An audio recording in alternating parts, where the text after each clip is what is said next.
on a concessional leasing basis for between 25 and 30 years for renewable energy companies to build power plants right next door to our existing coal-fired power plants, to also make use of the transmission grid, which of course is already in place right there. Let's just remove this. Okay, I did get it. Now, the scale of what we have unlocked just in our first round, we put this out to the market. It was 3 times oversubscribed. So it shows the appetite of the private sector to come in and invest.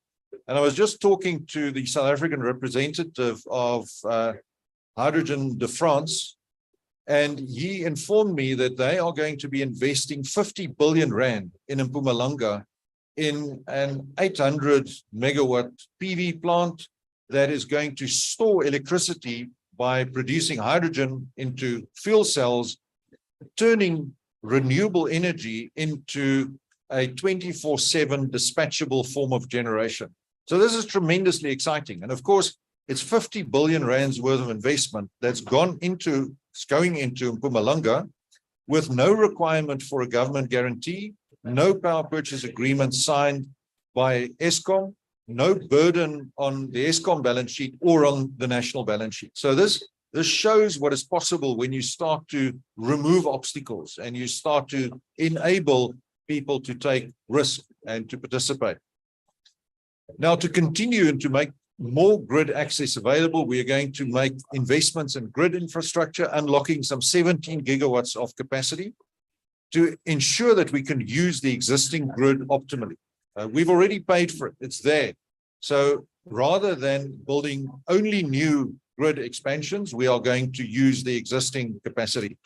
And then we're going to repurpose and repower, particularly Komati as our flagship project. You will have heard a lot about Komati and the work that we're doing there, which I think is very exciting. And then lastly, we are working with companies like Vodacom, like Discovery, to aggregate demand, which is spread across the country. And this will enable us to offer virtual low voltage wheeling arrangements. And what this means is that if you're Vodacom and you've got 15,000 towers, cellular towers spread all over the country, they can aggregate their demand and use their balance sheet to sign a power purchase agreement. And I can tell you one thing with certainty, and that is that the Vodacom balance sheet is in a much better state than the Eskom balance sheet. So they are an attractive counterparty to a power purchase agreement to enable the independent power producer to build a plant using project finance. So leveraging private sector balance sheets, absolutely critically important. So commercial innovation alongside technical innovation, very important to unlock investment and make sure that we can meet this challenge.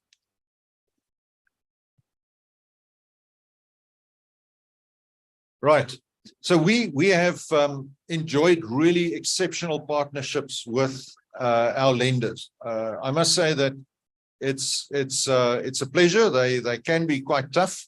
MF, I won't mention any names, but there are some of our partners who give us a hard time, and with good reason. They need to also account to their stakeholders and ensure that the money that is lent to us is well spent.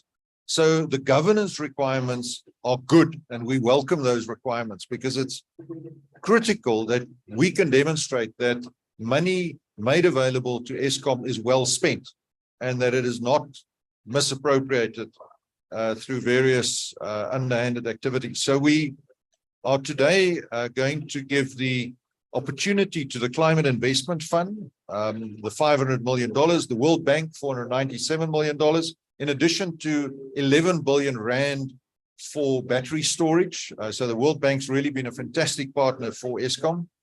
KfW, the German development agency, fantastic partner for Eskom over many years.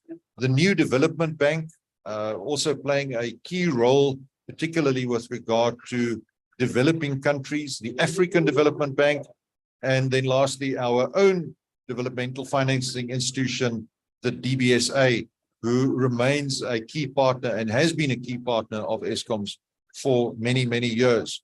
Now, I'm not quite sure how we're going to do this now, but if we can now ask the representative of the SIF to say a few words.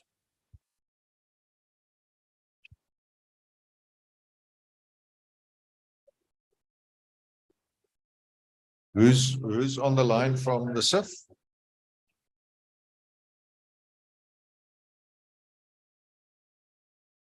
Can we just check, right? We're frantically looking for the appropriate person.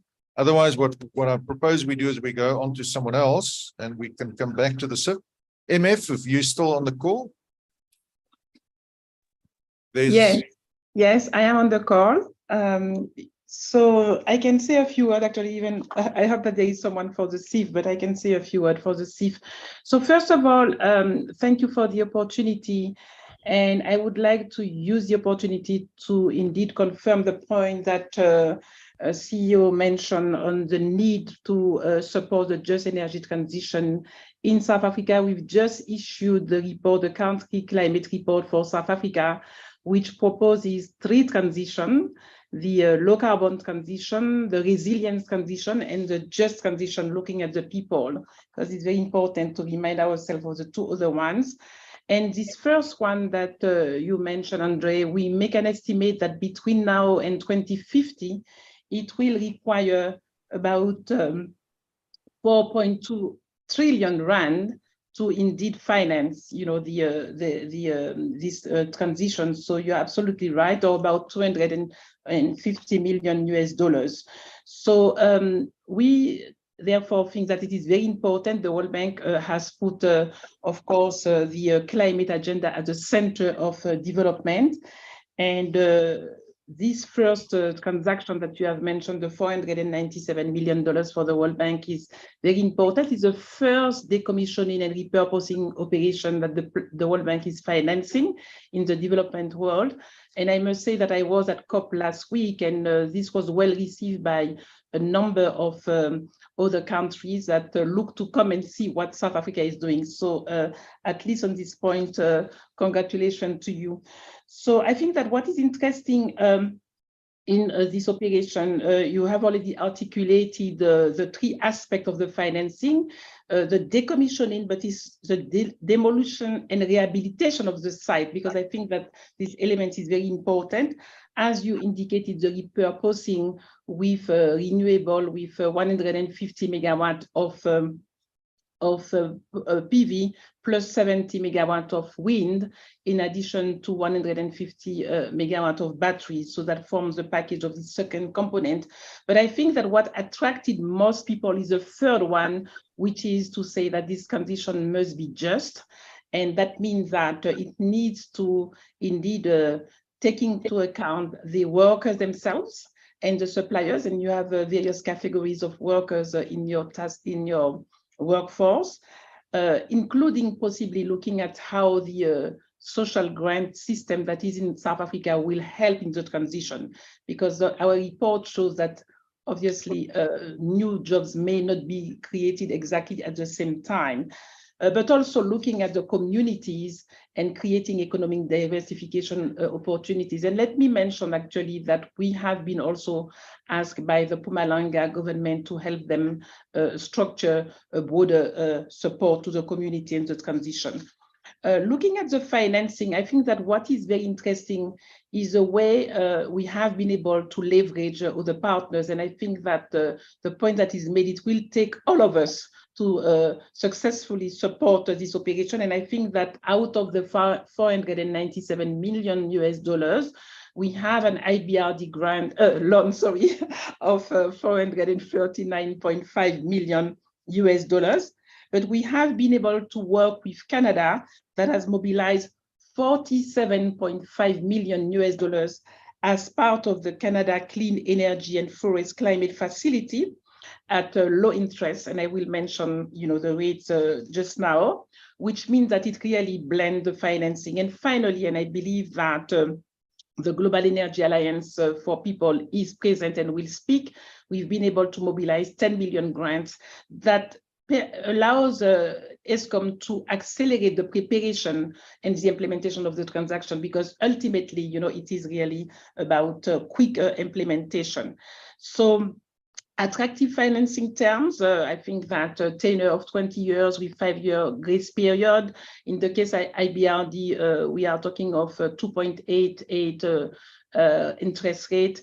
In the case of the Canada loan, it's 0.75%, so it's very, very concessional. And of course, the grant itself. So that makes a package. And the key point, as CEO has mentioned, is that how do we accelerate? Because one is interesting, it's going to be adaptive learning for all of us. And as our managing director mentioned last week, we will all have to learn about it. Not everything will be perfect, but as we extend and continue and ensure that the repurposing is made very quickly, that we have learned of our lessons and we see how to scale up. So this is what I would like to say at this point. Very supportive. We are now looking forward to work with Eskom to accelerate the implementation of this project, learn from it, and more importantly, move into the next stage. As our managing director indicated, it's not about one plan, but it's about the whole process. And we are happy to partner with the CIF and do, again, leveraging of resources to ensure that the next steps is fully implemented and mobilized fairly quickly. I hope that there is somebody from CIF that can speak to that. Thank you very much. Thank you very much, MF. And thank you also for your, sorry, can we just get a sound check? Actually, sorry, Andre, I forgot, because you mentioned the battery storage. I should actually mention that with the Clean Technology Fund, we have mobilized $250 million for the first 200 megawatt of battery storage that I believe are arriving very soon to South Africa and will be in place in the first quarter of 2023. And again, we will learn from that and hopefully maybe starting to think of how the battery storage value chain can be developed in South Africa, given the important numbers that you have indicated in terms of the needs going forward. So I just wanted to add that, although it's not part of the 497 million, but it's an important component of our support at this stage. Thank you so much.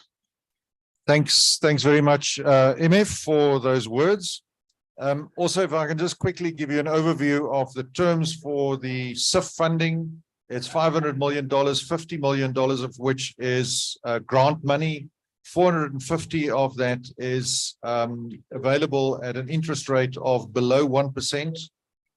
With an 8-year payment holiday. So again, hugely concessional and catalytic in order to enable us to embark on this just energy transition. So our gratitude as well to Mafalda Duarte, who has spearheaded the effort at the CIF to enable us to make this possible. Leslie, if I can ask you to say a few words on the involvement of the New Development Bank, please. Thank you very much, Andre, and also for that comprehensive overview you provided early on to sort of frame the context. And the first point to make is that the New Development Bank, as one of the multilateral banks operating in South Africa, look forward to act in concert and alongside our peers and partners like the World Bank, Africa Development Bank, DBSA, and so on. MDBs, as you know, have a few advantages. One, we can provide loans and financial support with much longer tenors than what our commercial banking peers can do. So that gives us a distinct advantage. Secondly, MDBs, also development finance institutions, are some of the highest rated institutions from a creditworthiness perspective, and therefore we come with a lower cost of capital and able to provide financing on much more preferential terms. And the third point to make here is that MDBs have now been directed by our shareholders, all of us in a combined way, through this new report by the G20, which really directs MDBs to play more of a role as de-risking instruments, meaning instead of us providing comprehensive financing, use our financing in much more catalytic ways to mobilize private investment. You touched on this point earlier on, and it is the single biggest theme of development institutions today, which is about how do we crowd in a lot more institutional and private sector capital into the development agenda. The third point to make is that the New Development Bank recognizes that this is a medium to long-term endeavor. The energy transition will be, the better part of the next decade and longer, and therefore we have to take a medium-term approach. In our judgment, or we believe that it is realistic for us to commit up to $3 billion over the next 5 years, and the exact phasing and sequencing of that financing should be structured as we configure the exact nature of the financing package in partnership with the other institutions. Some of it, for example, could be front-loaded in the earlier years and then the rest later on. The most important element that I would like to sort of highlight here is that in terms of the overall just transition process, which involves accelerated phasing out of coal at the one level, to aggressive rolling out of renewable energy. That second component we have been very active in as a New Development Bank, supporting both the Development Bank of Southern Africa as well as the IDC in the rollout of solar renewable, both wind as well as solar energy in South Africa. The final point I'd like to make is that, this just energy transition process in South Africa has a very important demonstration effect to play globally. There is so much focus by the developing world in general, whether it's Vietnam, India, Indonesia, Brazil, some of the large coal producers in the world. Everybody is looking at this program. So we have this huge responsibility as South Africa to craft, if you like, a program that could be replicated in terms of its core elements in other jurisdictions where there are also significant coal footprints. Once again, from our side, we are very excited to be part of this program around the just transition, and take real comfort from the fact that it's a multi-stakeholder effort. It is not driven by government, by Eskom, by DBSA. It is a multi-stakeholder driven, and it has full buy-in from all of the key stakeholders. Thank you very much. Thanks very much, Leslie. And this is exactly the approach that we're following is to target those investments that the maximum impact, to crowd in all of these other parties so that we can enable the total bill to be paid on a commercial basis and not by the South African taxpayer, which we believe is quite important. AFDB, I don't know if there's anyone from the AFDB on the call. Ah, there you go. Not only on the call, but physically here. Indeed, and I'm very pleased that I just made it in time from another session. So good afternoon to everyone. Daniel Schroth from the African Development Bank. And obviously, the Just Energy Transition in South Africa, as my colleagues from NDB highlighted, is really a flagship program, not only for South Africa, but more broadly for the world, I would say. And obviously, it's very important to get it right. Now, the Just Energy Transition in South Africa clearly goes beyond Eskom. However, I would say that without Eskom, there won't be a Just Energy Transition in South Africa. And we have had a very close collaboration with Eskom over the years, been investing in many projects from transmission to generation. We've had the pleasure last year with funds from the Clean Technology Fund to support the first battery storage project. I think the colleague from the World Bank alluded to it in her intervention. And we're very pleased to make it a commitment that as far as Eskom is concerned, that we are envisaging to deploy $450 million over the next 2 to 3 years in support of Eskom. And this will entail, amongst others, the second phase of the battery energy storage project. It will entail scaling renewables with Eskom. It will, of course, be our role together with the World Bank Group in implementing the Accelerating Coal Transition Program with the climate investment funds. And of course, ultimately, there is no transition without transmission. A key focus will have to be placed on transmission. Obviously, just to highlight, and Andre knows that obviously very well, there are a couple of key points from our perspective that will be important with regard to our investments in Eskom. One is clearly related to the continued governance reforms through strengthening procurement and also financial management systems. It's obviously the finalization of the Eskom balance sheet restructuring. Ultimately, I think we want to see Eskom being able to finance on its balance sheet more strongly.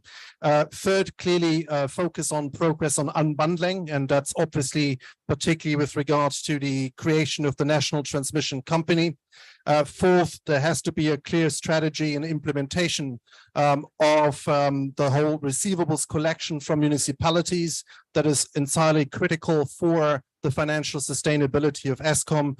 And last but not least, and I think it's very important that this discussion takes place here, it's to have this coherence and common approach of all stakeholders as far as the just energy transition in South Africa is concerned.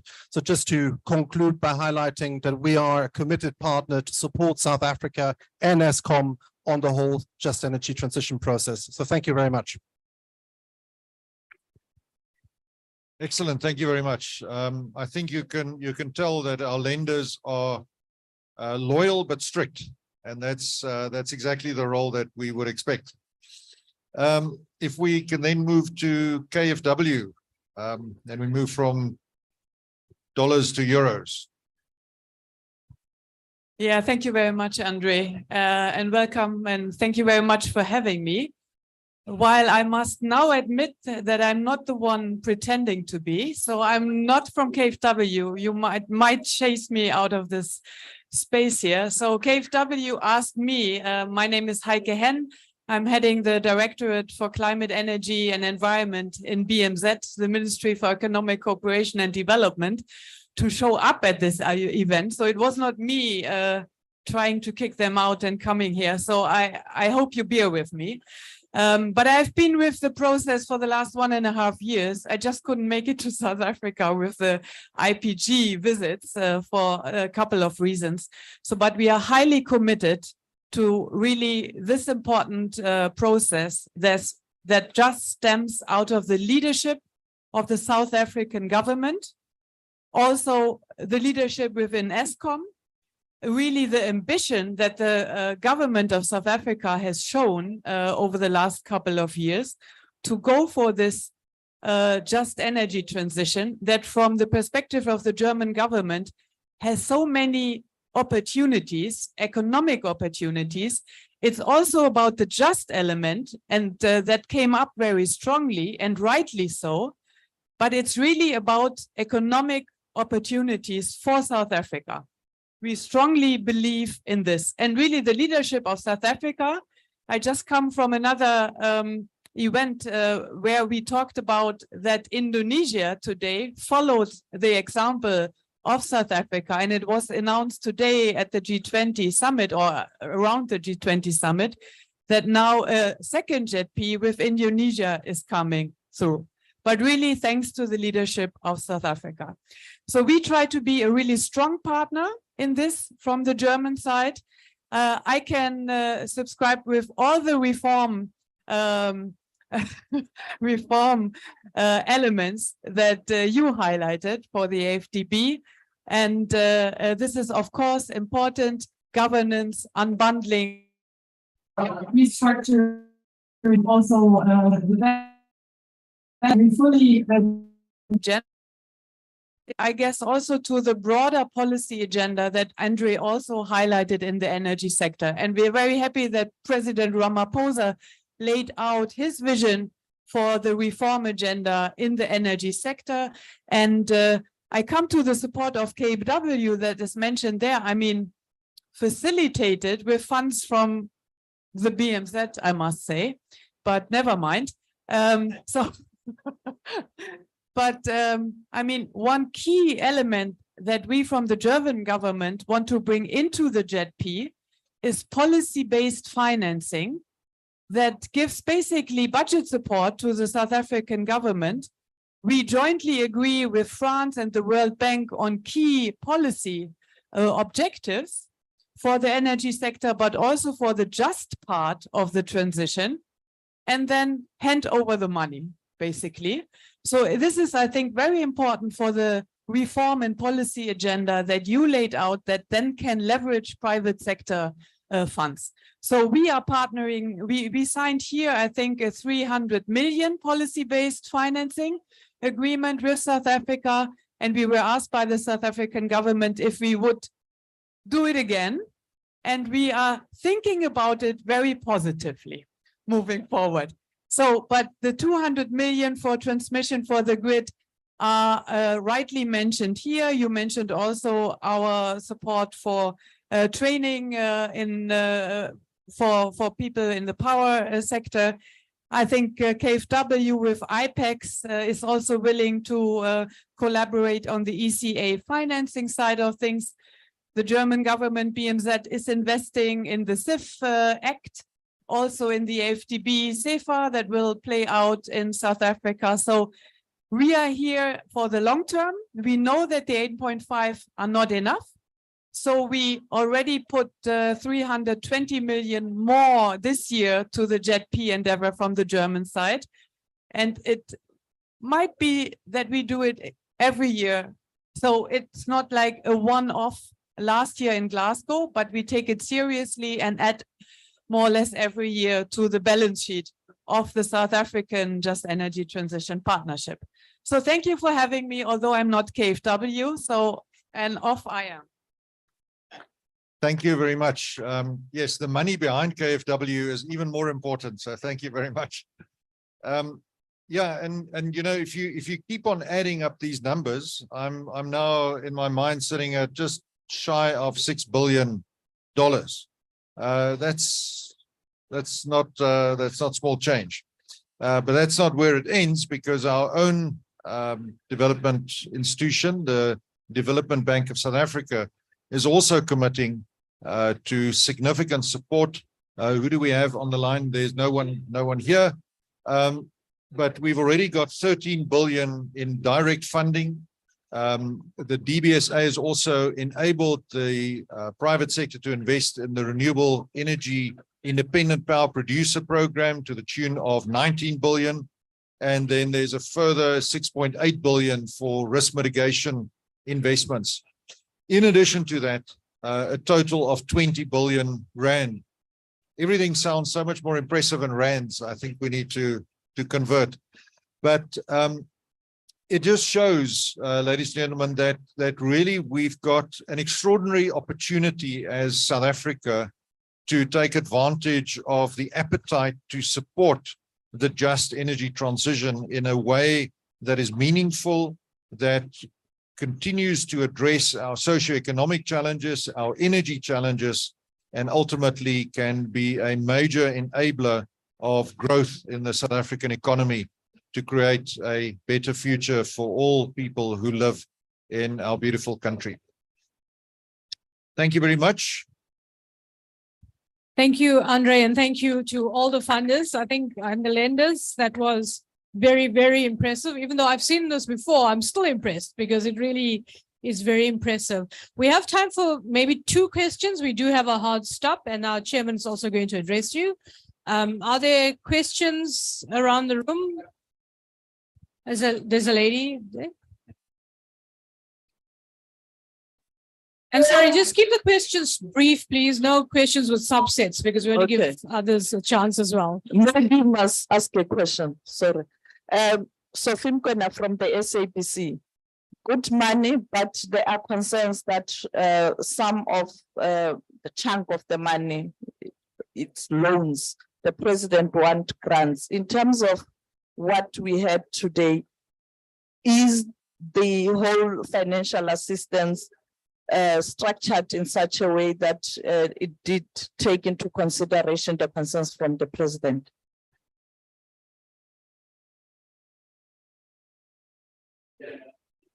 Sophie, yes, there is a significant component of the funding that is grant, but you know, there is unfortunately in the world no free money that can be hosed out at South Africa.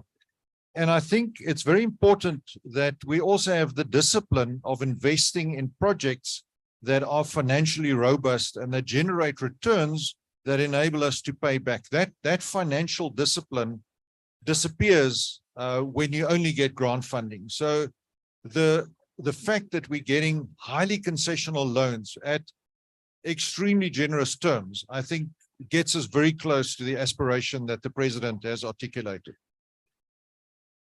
Any further questions? Sorry, Master of Ceremonies. Yes. Hi, you spoke a lot of transmission lines and the infrastructure you have to put in.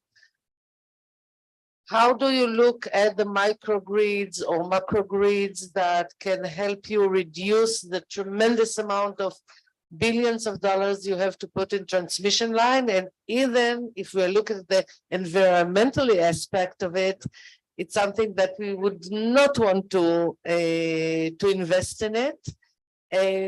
We have the storage, we have a lot of softwares that can run and manage the microgrids, and just to decide what the variety of storage and sources we have, who are the partners, and how to manage it properly and wisely to reduce the cost, of course, and the environmental impact. 100%. That's a really great question. About 13% of South Africa's population is not yet connected to the grid. So that's a very significant percentage. The cost of connecting somebody to the grid using conventional power lines is about 300,000 Rand per household. So that's a lot of money. If we deploy modular microgrids, and I'll elaborate a bit more on the technology, it costs 30,000 Rand. So it's a tenth of the cost. So for far-flung rural areas, microgrids are absolutely the right solution. If you look at Africa more broadly, and you look at how Africa has leapfrogged in terms of telecommunications, from no telephony to mobile telephony, rather than to go for fixed line, there's a very similar analogy that can be drawn with microgrids. So we at Eskom have developed our own microgrid solution. We have repurposed old shipping containers. These shipping containers can be brought onto site, set up in about 2 to 3 days, provide enough electricity 24/7 to about 20 to 30 low-income households. And of course, it's entirely green. And these containers can be deployed at a cost of $100,000. Or roughly 1.5, 1.6 million Rand. So this is a very attractive technology, and we believe that this is a solution that deserves much closer attention to electrification efforts. So point well made and fully agree. Thank you. Okay, I have to take back control here. There's no more time for questions. But Andre will be around, and the Eskom team will be around if there are questions that people would like to engage on. I'd now like to call the Eskom chairman, Mr. Mpho Makwana, to make closing remarks.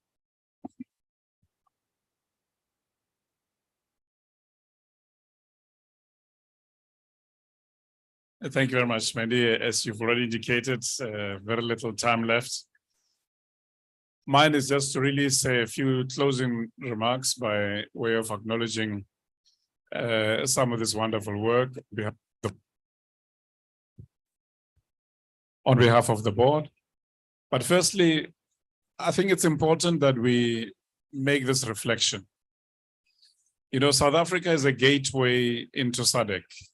South Africa is a gateway into 250 million people who live in Southern Africa.